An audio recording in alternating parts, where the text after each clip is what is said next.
नमस्कार, आप देख रहे हैं मनी 9। स्वागत है आप सभी का गोल्ड की दुनिया के सबसे अनोखे गोल्ड शो गोल्ड सेंट्रल में। गोल्ड सेंट्रल के पिछले कार्यक्रम में हमने आपको बताया था कि सोने की कीमतें नया रिकॉर्ड बना सकती हैं और चांदी का भाव भी बढ़ सकता है, और हुआ भी वही। घरेलू बाजार में सोने की कीमतों ने नई रिकॉर्ड ऊंचाई को छुआ और ग्लोबल मार्केट में भी भाव रिकॉर्ड स्तर के करीब है। चांदी का भाव भी बढ़ गया और जल्द नया रिकॉर्ड स्तर छू सकता है। लेकिन अब बड़ा सवाल ये कि सोने और चांदी की कीमतों में आई ये तेजी क्या आगे भी कंटिन्यू रहेगी या फिर यहाँ से भाव टूटेगा।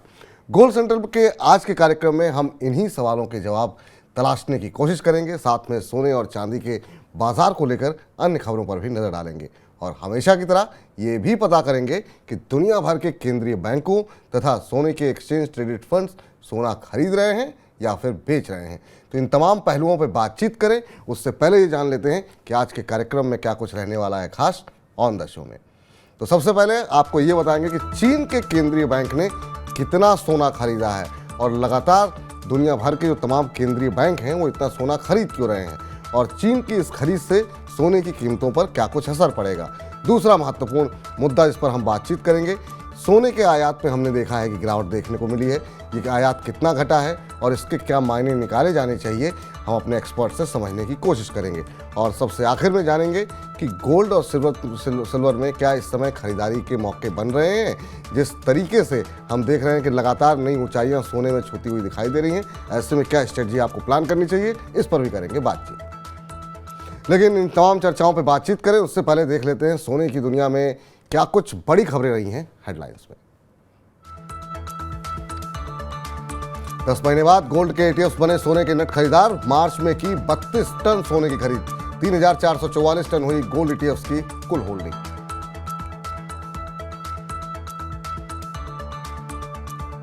लगातार बढ़ रही है केंद्रीय बैंकों की गोल्ड खरीद। फरवरी में 52 टन से ज्यादा सोना खरीदा।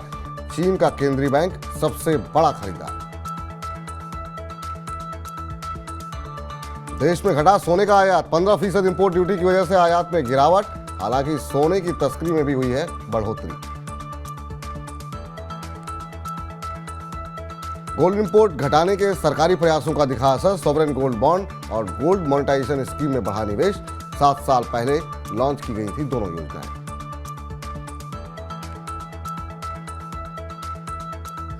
चांदी की कीमतों में जोरदार उछाल। अप्रैल में अब तक 4700 रुपए से ज्यादा बढ़ा भाव, 77,000 रुपए प्रति किलो के ऊपर कीमत।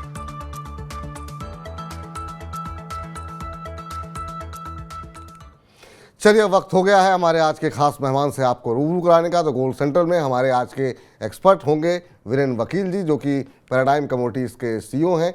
वीरेंद्र जी, बहुत बहुत आभार, अभिनंदन आज के इस कार्यक्रम में शामिल होने के लिए। और आप मनी 9 के मंच पर पहली बार आए हैं, तो उम्मीद करते हैं आगे भी जो है आप मनी 9 के तमाम कार्यक्रमों के माध्यम से हमारे दर्शकों का जो ज्ञान है कमोडिटी को लेकर के उसको बढ़ाते रहेंगे।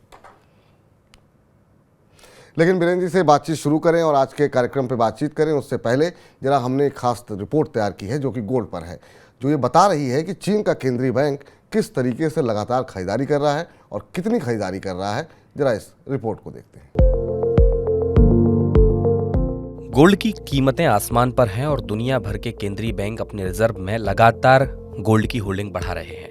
हाल के कुछ महीनों के दौरान चीन का केंद्रीय बैंक दुनिया के सभी केंद्रीय बैंकों में गोल्ड का सबसे बड़ा खरीदार बनकर उभरा है।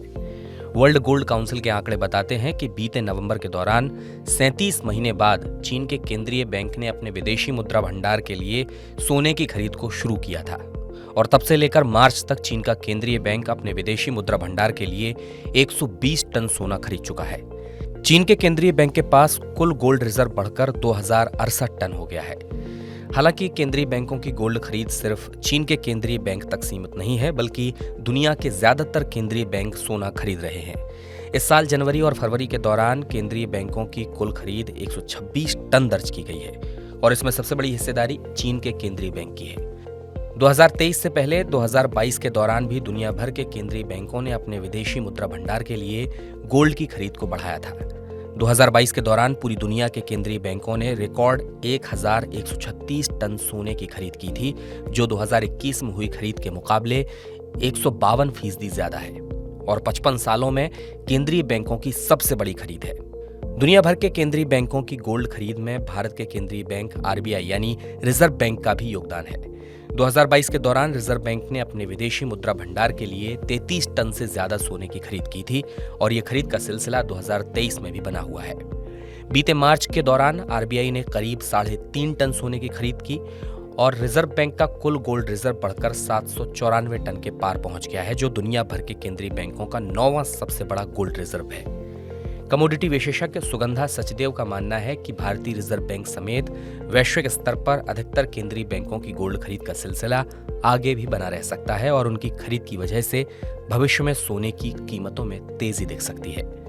दरअसल युद्ध की वजह से पूरी दुनिया को महंगाई का सामना करना पड़ रहा है, जिस वजह से वैश्विक अर्थव्यवस्था के सामने आर्थिक अनिश्चितता पैदा हो गई है। महंगाई के खिलाफ लड़ाई में दुनिया भर के केंद्रीय बैंक कर्ज महंगा कर रहे हैं, जिस वजह से आर्थिक चुनौतियां और भी ज्यादा बढ़ गई हैं और वैश्विक स्तर पर बैंकिंग संकट भी पैदा हो गया है। हाल ही में अमेरिका के 3 बड़े बैंक इस वैश्विक बैंकिंग संकट की भेंट चढ़े हैं। वैश्विक स्तर पर बढ़ती इस आर्थिक अनिश्चितता और करेंसी के उतार चढ़ाव की मार से बचने के लिए पूरी दुनिया के केंद्रीय बैंकों को सोना सुरक्षित विकल्प नजर आ रहा है। यही वजह है कि केंद्रीय बैंक उसमें अपनी खरीद को बढ़ा रहे हैं। चलिए, वीरेंद्र जी लगातार हमारे साथ बने हुए हैं आज इस चर्चा में शामिल होने के लिए। वीरेंद्र जी, ये रिपोर्ट देखी आपने, पहला सवाल यही रहेगा कि इस खरीद के पीछे क्या कारण मान रहे हैं आप? क्या जो मंदी का माहौल देखने को मिल रहा है उसकी वजह से ज़्यादातर जो केंद्रीय बैंक हैं वो खरीदारी कर रहे हैं, और ख़ास तौर से चीन लगातार जो अपना रिजर्व बढ़ा रहा है, क्या स्ट्रेटजी इसके पीछे आप देख रहे हैं? थोड़ा फ्लैशबैक में जाए तो नॉर्मली तो इन लोगों की बाइंग, स्पेशली ऑफिशियल बाइंग जिसको कहते हैं रिजर्व बैंक्स की, वो डिप्स पे ज्यादा आती है। मीन्स जब लंबी गिरावट हो तब इन लोगों का रिजर्व में एक्यूमुलेशन बढ़ता है। बट शायद मैंने ये पहली बार देखा है कि ऊंचे भाव पे भी उनकी बाइंग आई। इसका जो पहला ट्रिगर है वो यह रहा कि अमेरिका में 2 रीजनल बैंक्स का डिफॉल्ट हुआ और वहाँ थोड़ा संकट बढ़ा और फेड की बैलेंस शीट जो ऑलरेडी काफी बड़ी है उसमें 100 बिलियन का इजाफा हुआ। तो इसके बाद डी डॉलराइजेशन का जो थोड़ा ट्रेंड है वो थोड़ा एक्सीलरेट हुआ है। तो सब लोगों को ऐसा लग रहा है कि भाई डॉलर की जो फॉरेक्स रिजर्व की रिस्क है उसको थोड़ा डाइवर्सिफाई किया जाए और थोड़ा हार्ड एसेट में जाए। तो और पर्टिकुलर चाइना, रशिया, तुर्की, कजाकिस्तान, ये 4 कंट्री ऐसे है कि इनका डॉलर रिजर्व में लगातार डाइवर्सिफाई होना और गोल्ड में होल्डिंग बढ़ाना उनका बहुत लंबा ट्रेंड है। क्योंकि इन लोगों को पता है कि एक ना एक दिन शायद सैंक्शन का शिकंजा बढ़ेगा, तो मे भी कि उनको डॉलर से टोटल डीलिंग होना पड़े। तो ये एक तो वेव है। और दूसरा रिटेल मनी जिसको कहेंगे वो भी स्टोर ऑफ वैल्यू के हिसाब से गोल्ड में आ रहे हैं। वो जो ETF बाइंग है वो स्पेशली यूरोप में से वो इसीलिए आई है कि जहाँ वॉर का संकट है, करेंसी डिवेल्यूशन का डर है, और पिछले कुछ महीनों में डॉलर भी कमजोर हुआ। ETF पे सर हम आगे चर्चा करेंगे, लेकिन आपसे एक चीज़ जो मैं समझना चाह रहा हूँ वो ये है कि क्या जो बाकी दुनिया भर के केंद्रीय बैंक हैं, क्या अभी उनकी जो अप्रोच है वो आगे भी आपको लगता है ये कंटिन्यू रहेगी बाइंग की? क्योंकि अनसर्टेनिटी का एक जो माहौल देखने को मिल रहा है, और प्राइसेस पर इसका किस तरीके का इम्पैक्ट आप देख रहे हैं? इसमें मैं ऐसा मानता हूँ, मेरा जो सोच है कि रिटेल मनी या कुछ हद तक जिसको हम कन्वेंशनल मनी कहेंगे उनके लिए ये एसेट क्लास ठीक है। बट इंस्टीट्यूशनल मनी जो लार्ज फैमिली ऑफिस है या अल्ट्रा एज ना जिसको कहेंगे, उनके लिए गोल्ड के बदले बॉन्ड मार्केट ज़्यादा बेटर होता है, क्योंकि वहाँ डेप्थ लिक्विडिटी होती है। और अभी मैं जो गोल्ड में देख रहा हूँ ये डी डॉलराइजेशन, उसके बाद वापस क्रिप्टो में जो पवन आया है तेजी का, तो अगर 3 एसेट क्लास की बात करें तो गोल्ड में 12% की तेजी है और विजिबल है, हमको सबको दिख रही है। सिल्वर में 22% की तेजी हुई है पिछले 3-4 महीने में, वो ज्यादा विजिबल है। बट बिटकॉइन में 45% की तेजी है, क्रिप्टो में कुछ कुछ इवन ईथर में 80% की तेजी है, लेकिन वो विजिबल ज्यादा नहीं दिख रही है। तो मैं ये पूरा डीडॉलराइजेशन ट्रेंड या डीप मनी जिसको कहेंगे, तो उसमें मैं बिटकॉइन या क्रिप्टो को ज्यादा विनर मानता हूँ। बट हाँ, जहां तक रिटेल मिलने का सवाल है तो definitely Boolean is out performing asset. ये कंटिन्यू रहेगा ट्रेंड अभी सर? ये लंबा कंटिन्यू शायद नहीं रहेगा कहीं भी। बेसिकली गोल्ड का और पेनिक का सीधा संबंध है। जब तक पेनिक है गोल्ड में तेजी है, पेनिक गायब तेजी गायब। तो अचानक मान लो यूक्रेन डील आ जाए, पीस डील, या कोई जियोपॉलिटिकल शांति हो जाए, तो ये जो वॉर प्रीमियम इसमें बना हुआ है, रिस्क प्रीमियम, उसमें $200-250 का डाउनफॉल आ सकता है। चलिए, तो ये बहुत महत्वपूर्ण बात कही आपने कि जब तक ये पैनिक की सिचुएशन बनी हुई है तब तक जो है सोने के भाव में तेज़ी देखने को मिलेगी, सोने में खरीदारी भी केंद्रीय बैंक करते रहेंगे। तो एक तो केंद्रीय बैंकों की खरीद सोने को सहारा देती है और दूसरा महत्वपूर्ण ट्रिगर होता है ईटीएफ। जी हाँ, ईटीएफ की खरीदारी और ईटीएफ की बिकवाली से भी सोने की कीमतें काफ़ी हद तक प्रभावित होती है। अब हम जरा इस बात पे नज़र डाल लेते हैं कि आखिर में लगातार ईटीएफ की तरफ से जो बिकवाली देखने को मिल रही थी, आखिर में 10 महीने बाद ऐसा क्या हुआ कि सोने के एक्सचेंज ट्रेडेड फंड्स पहली बार अब सोने में नेट खरीदार बने हैं। बीते मार्च के दौरान दुनिया भर के एक्सचेंज ट्रेडेड फंड्स ने नेट 32 टन सोने की खरीद की है और उनकी कुल होल्डिंग 3,444 टन हो गई है। इससे पहले पिछले साल अप्रैल से लेकर इस साल फरवरी तक दुनिया के सभी गोल्ड ईटीएफ्स की कुल गोल्ड होल्डिंग हर महीने घट रही थी। फरवरी में ईटीएफ्स की कुल गोल्ड होल्डिंग का आंकड़ा 34 महीने के निचले स्तर 3,411 टन पर आ गया। 10 महीने बाद अब जाकर गोल्ड के ईटीएफ्स सोने के नेट खरीदार बने हैं और ऐसी संभावना जताई जा रही है कि आने वाले महीनों के दौरान उनकी खरीदारी और ज़्यादा बढ़ सकती है। तो हमने केंद्रीय बैंकों की बात की वीरेंद्र जी, और अब अगर हम ईटीएफ के आंकड़े देखें तो यहाँ पर एक बार फिर से काफ़ी लंबे अरसे बाद ईटीएफ जो है वो नेट खरीदार जो है वो बनते हुए दिखाई दिए हैं और उनकी खरीदारी और बिकवाली गोल्ड के बाज़ार को दिशा देने में अहम भूमिका निभाती है। अब आपको क्या लगता है कि आने वाले दिनों में गोल्ड के ईटीएफ अपनी खरीदारी को इसी तरीके से बढ़ाएंगे, और अगर ये बढ़ाते हैं तो हम मान के चलें कि सोने में की कीमतें जो है वो अभी और तेज़ी देखने को मिल सकती है? जो मेन कंपटीशन है कन्वेंशनल एसेट क्लास में, एक एसएनपी ईटीएफ जिसको मींस इक्विटी ईटीएफ कहेंगे और दूसरा गोल्ड ईटीएफ कहेंगे। तो बहुत सालों के बाद ये गोल्ड ईटीएफ वापस मोमेंटम में आया है और नेट बायर इसमें लौटे हैं। पहले तो जब इक्विटी काफी बूमिंग थी तो रिटर्न काफी बढ़िया रहता था।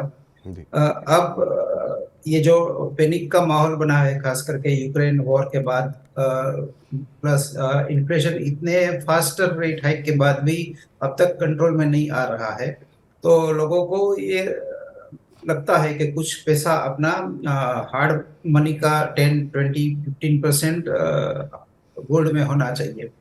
तो मेन कंपटीशन तो इक्विटी और गोल्ड की है और अभी तक गोल्ड फिलहाल तो डोमिनेंट लग रहा है। अब आगे इन्फ्लेशन अगर कम होगा या फेड के जो प्रयास रहे इसको कंट्रोल करने में वो अगर सफल होते हैं तो हम गोल्ड में करेक्शन देख सकते हैं। बट शायद मैं ऐसा समझता हूँ कि ये जो रिसेंट सीपीआई डेटा या उसके बाद मई में जो अगले मंथ फेड मीटिंग है उसमें तो एक रेट हाइक 25 बेसिस का पक्का है, वो डिस्काउंट भी हो चुका है। लेकिन मार्केट शायद ऐसा फर्म बिलीव करता है कि फेड कुछ भी करे उनको मिनिमम एक रेट कट देना पड़ेगा और लिक्विडिटी भी देनी पड़ी। तो मार्केट ये रेट कट को प्राइसिंग करते हुए अभी थोड़े बुलिश मोमेंटम में है। तो ये मोमेंटम बना रहेगा या फिर अगर आरबीआई अपने स्टांस में कोई बदलाव करता है तो फिर उसका इम्पैक्ट जल्दी देखने को मिलेगा? पहले तो यहाँ फर्स्ट टाइम ऐसा हुआ है कि एशिया थोड़ा डॉविश या एकोमोडेटिव बन गया है। जैसे वियतनाम ने रेट कट की है, चाइना थोड़ा एकोमोडेटिव है, जापान एकोमोडेटिव है, इंडिया पोस्ट पे आ गया, ऑस्ट्रेलिया भी पोस्ट पे आ गया है। बट फेड अभी भी पोस्ट पे नहीं आया है। ऐसा लग रहा है कि अभी भी वहाँ एक मिनिमम एक रेट हाइक आएगा। बट फिर भी लोगों को स्पेशली फंड्स को ऐसा लग रहा है कि अब रेट पीक फेड की भी कहीं ना कहीं नजदीक है, या जो भी आएगा एक रेट हाइक वो लास्ट होगा। तो मार्केट में जो डीप रिसेशन की स्टेगफ्लेशन की बात है, क्योंकि जी। बॉन्ड यील्ड कर्व काफी इन्वर्टेड हो गया है, मींस नियर टर्म यील्ड का ऊपर है, लॉन्ग टर्म नीचे है। तो जी। जब ऐसा होता है तब रिसेशन दिख रहा है, तो नेचुरली रिसेशन में लोगों को थोड़ा गोल्ड पे झुकाव बिल्कुल दिखता है। दिखता है। और ये जो है स्थिति इस बात पर निर्भर होती है कि तो आप लोग अगर सोना खरीदना चाह रहे हैं, सोने खरीदने जा रहे हैं इन लेवल्स पर भी, तो फेड की जो कमेंट्री आ रही है उस पर ज़रूर नज़र रखिएगा कि आने वाले दिनों में ब्याज दरों का रुख जो है वो किस तरीके से रहता है, उसके आधार पर ही दिशा तय होंगे। और कार्यक्रम में बने रहिए, क्योंकि आगे चल करके हम वीरेंद्र जी से समझेंगे ये इस बात को भी कि आखिर में यहाँ से वो कितनी तेज़ी या कितनी मंदी सोने के भाव में देख रहे हैं। लेकिन इन सब के बीच में देश में सोने के इम्पोर्ट पर ज़्यादा टैक्स की वजह से उसके इंपोर्ट में गिरावट देखने को मिली है। वित्त वर्ष 2022-23 में अप्रैल से फरवरी के दौरान देश में सोने का आयात 30% घटा है। इस दौरान 31.8 अरब डॉलर का सोना देश में इंपोर्ट किया गया, जबकि वित्त वर्ष 2021-22 में इस दौरान 45 अरब डॉलर से ज़्यादा की कीमत का सोना देश में इंपोर्ट हुआ था। हालांकि सोने के आधिकारिक इंपोर्ट में गिरावट तो देखने को मिली है, लेकिन ये ज़्यादा इंपोर्ट ड्यूटी की वजह से देखने को मिली है। देश में सोने की तस्करी को भी बढ़ावा लगातार हम देख रहे हैं, बढ़ावा मिल रहा है। वर्ल्ड गोल्ड काउंसिल की रिपोर्ट कहती है कि 2022 के दौरान 160 टन सोना तस्करी के रास्ते भारत पहुंचा है। अब वीरेंद्र जी आपसे जानना चाहेंगे कि एक बड़ा कंसर्न लगातार बना हुआ है, ये तस्करी जो है वो रुकने का नाम नहीं ले रही है, और हमने देखा वर्ल्ड गोल्ड काउंसिल में भी इसको लेकर के कई बार प्रश्न उठे हैं। अब ये जो बढ़ोतरी हो रही है इसको आप कैसे देखते हैं, और ख़ासतौर से जो इम्पोर्ट आधिकारिक रूप से कम घट रहा है इसको आप कैसे देख रहे हैं? इसके लिए सरकार को भी नुकसान हो रहा है इसका? इसमें राजस्व का नुकसान तो है ही, क्योंकि ये सिंपल सा आर्बिट्रेज है। जो इलीगल इंपोर्ट करते हैं जी। उनको बहुत बड़ा इंसेंटिव है। तो इसका बेस्ट रास्ता तो ये है कि इंपोर्ट ड्यूटी कम किया जाए, तो लीगल चैनल को बढ़ावा मिलेगा। और जो गोल्ड ज्वेलरी इंडस्ट्री है, वो they are one of the key job provider, वो रोजी भी बहुत देती है, तो उनके लिए भी थोड़ा ब्रीदिंग स्पेस होगा। और इसमें मैं समझता हूँ कि ये इंपोर्ट ड्यूटी एटलीस्ट 3-4% कम किया जाए, या तो मे भी कि जीएसटी थोड़ा बढ़ा के आप ड्यूटी कम करो, तो भी ये इसमें बदलाव थोड़ा आ सकता है। But ji. डेफिनेटली के ये इलीगल चीज पे सख्ती काफी बरतने की जरूरत है, क्योंकि इससे बहुत सारे और भी प्रॉब्लम हो रहे हैं। जी, ये बात आपसे समझना चाहेंगे कि इसको लेकर के सरकार का रुख स्पष्ट क्यों नहीं हो पा रहा है, कि सरकार को भी नुकसान हो रहा है और हमारे आप जैसे लोगों को चीज़ें समझ में आ रही हैं कि इससे जो है इलीगल तरीके से तस्करी को बढ़ावा मिल रहा है, तो इसको लेकर के सरकार हिचक क्यों रही है? इस बार के बजट में भी उम्मीद थी कि शायद इम्पोर्ट ड्यूटी में कुछ कटौती की जाएगी, लेकिन वो देखने को नहीं मिला। ये मे बी कि एक ऐसी समझ कन्वेंशनल थिंकिंग होगी। जी। हालांकि सरकार का मन परखना के लिए मेरे में काबिलियत नहीं है, बट यूजुअली ये लग्जरी चीज मानी जाती है कि भाई सोना अमीर लोगों की जरूरत है, तो जी। उसमें टैक्स बढ़ाओ और इंपोर्ट को डिस्करेज करो। हम्म। और अगर हमारी जो लीकेजेस जिसको कहेंगे वो अगर सख्त होती, तो इंपोर्ट डिस्करेज होता भी है और हो भी रहा है। बिल्कुल। बट अगर इलीगल वे को भी सील किया जाए, तो इसका जो मोटिव है वो उदात्त होगा। अदरवाइज तो क्या है कि इसमें विन विन के बदले लॉस लॉस सिचुएशन अभी डेवलप हो रही है। जो लोग जेन्युइन ट्रेड कर रहे हैं वो कंपटीशन में खड़े ही नहीं हो पा रहे हैं। बिल्कुल। रिफाइनरी आप देखो, रिफाइनरी सेक्टर तो बिल्कुल मरा पड़ा है। हम्म। ये काफ़ी महत्वपूर्ण मुद्दा उठाया आपने। लेकिन इस बीच करीब 7 साल पहले सरकार ने देश में सोने की इंपोर्ट पर लगाम लगाने के लिए जिन 2 योजनाओं यानी कि सोवरेन गोल्ड बॉन्ड तथा गोल्ड मोनेटाइजेशन स्कीम को शुरू किया था, उसका असर अब दिखने लगा है। देश में सोने का आयात तो कम हुआ है, साथ में इन दोनों योजनाओं में निवेश भी बढ़ रहा है। हाल में इन दोनों योजनाओं में हुआ कुल निवेश पहली बार 50,000 करोड़ रुपए के पार पहुंच गया।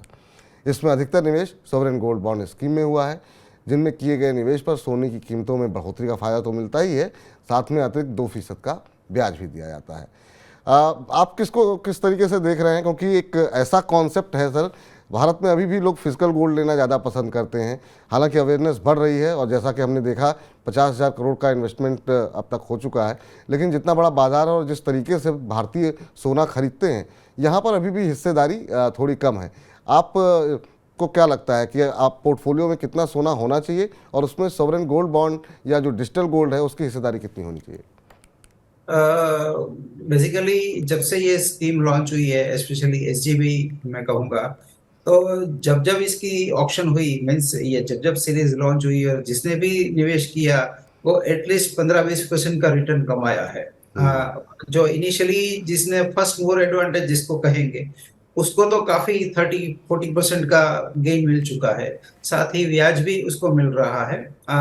तो अब धीरे धीरे वो रफ्तार तो दे रहा है, बट इसमें और भी बढ़त आनी चाहिए। साथ ही दूसरी चीज ये है कि इंडिया में जो हाउस होल्ड अनयूटिलाइज सोना जो पड़ा है, उसको अगर हम फॉर्मल चैनल में ला पाए जी। तो हमारी इंपोर्ट की अवलंबन बिल्कुल जीरो हो जाएगी। मंदिर में टेम्पल गोल्ड जिसको कहेंगे, मंदिर में बहुत सोना पड़ा है, घरों में बहुत पड़ा है, तो बुलियन कंज्यूमर को कम ब्याज पे वो यूटिलाइज करने को मिले। जैसे फॉरेन बैंकों में गोल्ड बुलियन लीजिंग है, 20 साल पहले बहुत एक्टिव चल रहा था ये कारोबार, 20-25 साल पहले। तो हमारे यहाँ ये फॉरवर्ड और लीजिंग मार्केट की बातों मैंने बहुत सुनी है, बट वो अभी एग्जीक्यूट करने का समय है, तो ये बिल्कुल इंपोर्ट हमारा बच जाएगा। मींस तो फॉरेक्स रिजर्व की भी काफी बचत होगी, जो कहीं और इतने पैसे हम अच्छी तरह और कहीं यूटिलाइज कर सकेंगे। जी, चलिए इस बीच गोल्ड के बाद जरा आप सिल्वर की बात कर लेते हैं। घरेलू बाजार में चांदी की कीमतें रिकॉर्ड ऊंचाई की तरफ बढ़ रही हैं। भाव 77,000 रुपये के पार पहुंच गया है। देश में चांदी का इंपोर्ट भी बढ़ रहा है। वित्त वर्ष 2022-23 में अप्रैल से फरवरी के दौरान इंपोर्ट 66% बढ़कर $5.3 अरब रहा है। अब आपसे जानना चाहेंगे सर, चांदी को लेकर के क्या कुछ राय है आपकी, और आने वाले समय में चांदी की दिशा को किस तरीके, क्या इस बार चांदी जो है वो गोल्ड को आउट परफॉर्म करेगा क्या? पिछले 2-3 महीने से आउट परफॉर्म कर रहा है। तो ये है कि मॉनेटरी बेस में ये हाई बीटा है, मीन्स फास्ट मूवमेंट इसकी होती है। जैसे आप पिछले 6 महीने की रफ्तार देखो तो वो चांदी 52,000 से बढ़ के 77,000 यानी 25,000 रुपये की तेजी हुई है सितंबर से आज तक। उसके सामने गोल्ड में 4,000 रुपये यानी 54,000 से 61,000 की तेजी हुई है। तो नेचुरली इसकी रफ्तार और मोमेंटम दोनों काफी तेज है।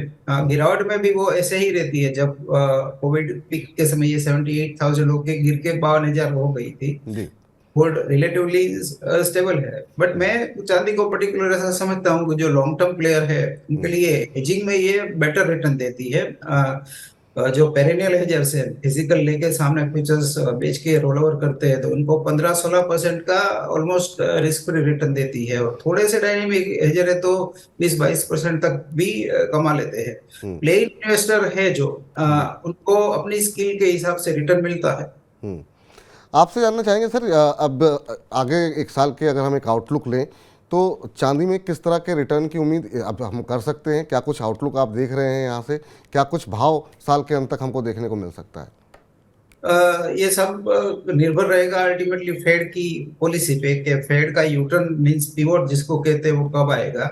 बट नियर टर्म ऐसा मान रहे कि सोने की तुलना में अभी भी वो पिछड़ी हुई है, तो ये री रेटिंग देखते हुए शायद हम कॉमेक्स में 28-29 देख सकते हैं, इंडिया में शायद 80-82 देख सकते हैं। एक वाइल्ड कार्ड रूपी है जो 83 से अभी तो 8150 8160 है, वो अगर शायद 79-80 तक आ सकता है डॉलर की मंदी को देखते हुए, तो शायद ऐसा हो सकता है कि फॉरेन की तुलना में इंडिया थोड़ा अंडर परफॉर्म करे। बट स्टिल बात तो है वो अपसाइड का दिख रहा है। ठीक, इस बीच जरा चार्ट्स हम चाहेंगे कि जरा एक बार देखें, जरा चांदी के चार्ट्स को पढ़ने की, समझने की, देखने पे आपके एक टिप्पणी जानना चाहेंगे। यहाँ पर अगर देखें सर तो अभी भी जो ऊपरी स्तर हैं उससे काफ़ी नीचे है। इन जो चार्ट आप इस समय स्क्रीन पर देख रहे हैं, ये जो पिछले कुछ दिनों में तेज़ी आई है, ये हम लगातार देख ही रहे हैं, जिसको जो आप कह रहे थे कि आउट परफॉर्म कर रही है। इन चार्ट्स को देखते हुए यहाँ से कितना अपसाइड डोमेस्टिक रेट के हिसाब से आप देख रहे हैं, और साथ ही साथ यहाँ से कितना डाउनसाइड, अगर यहाँ से फिसलती है चांदी तो फिर क्या स्तर देखने को मिल सकते हैं?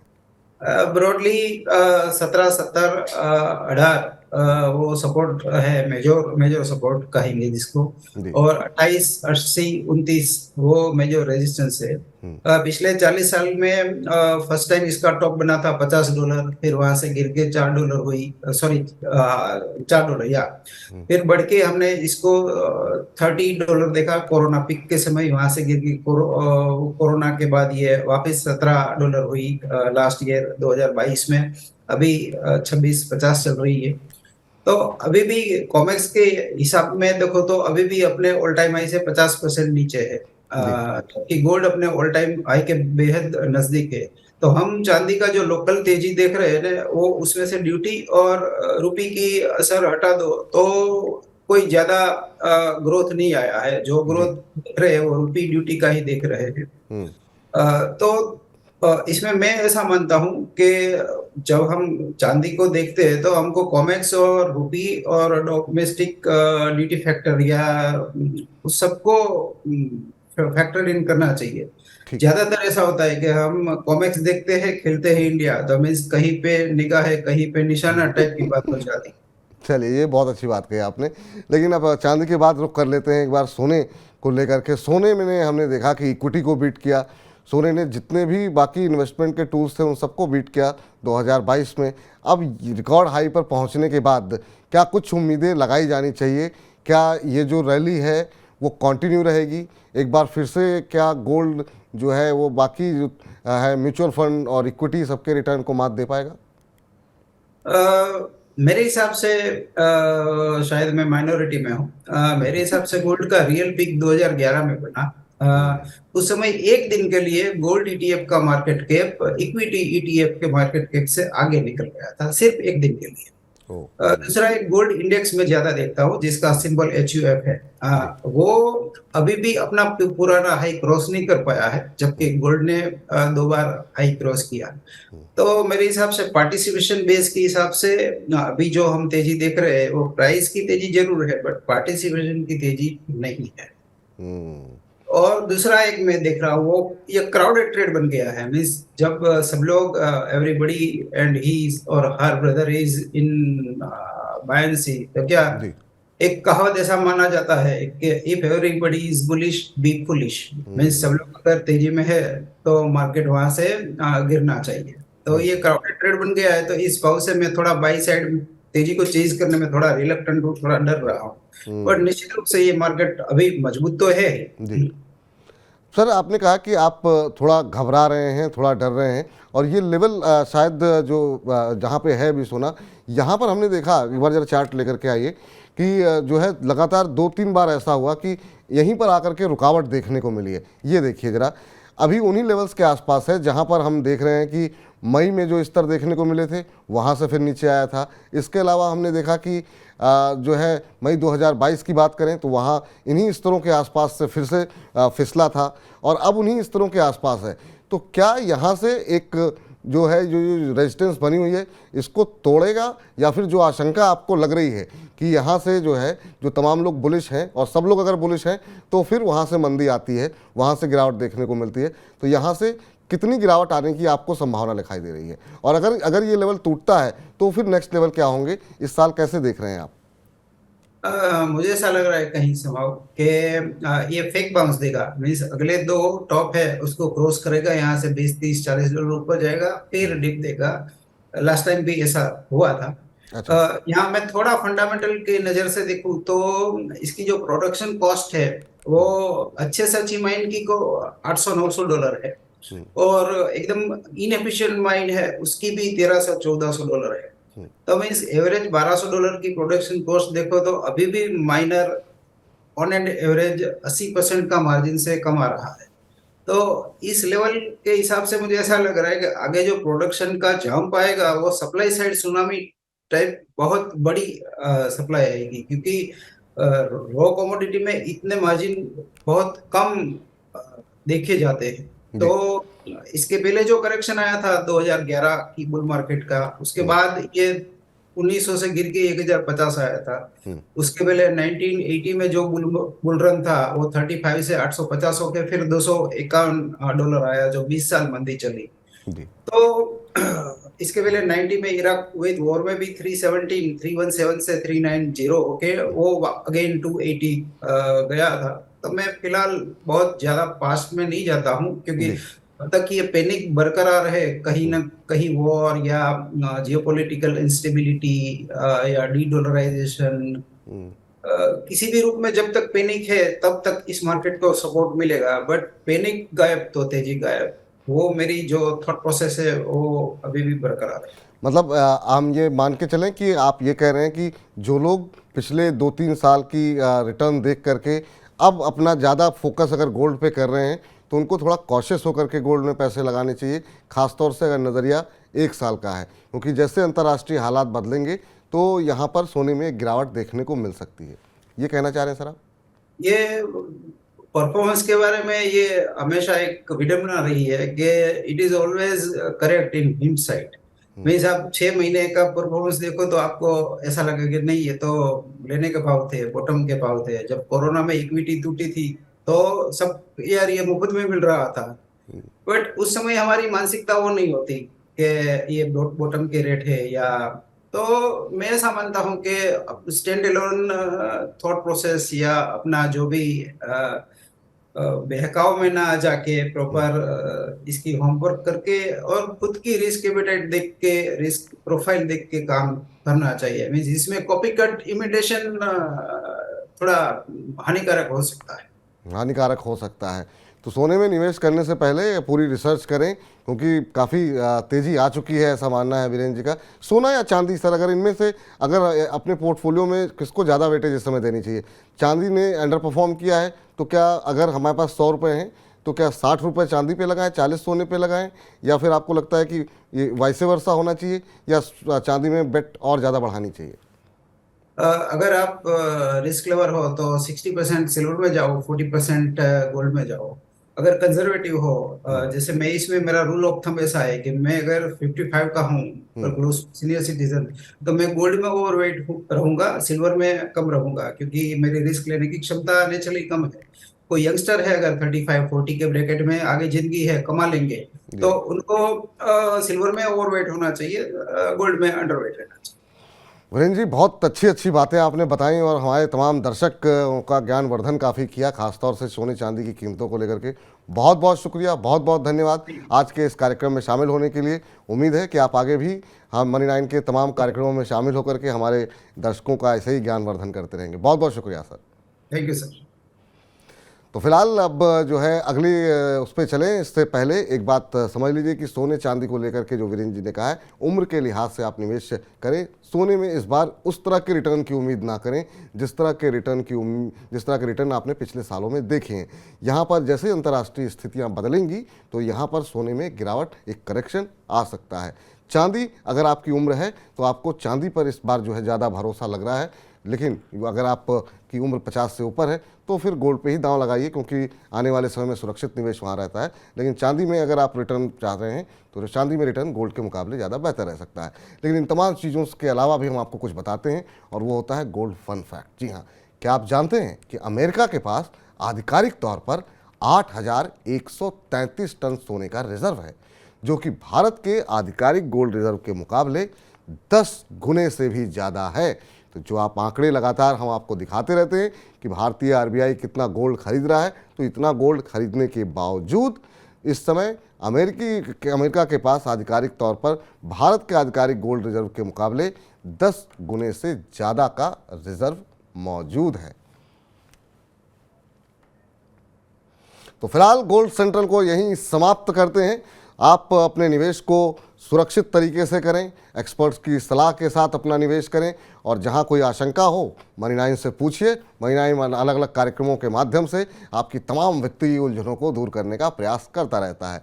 फिलहाल के गोल्ड सेंटर में इतना ही, लेकिन आप अपनी वित्तीय ज़रूरतों के लिए लगातार मनी 9 के साथ बने रहिए। फिलहाल के लिए दीजिए इजाज़त, नमस्कार।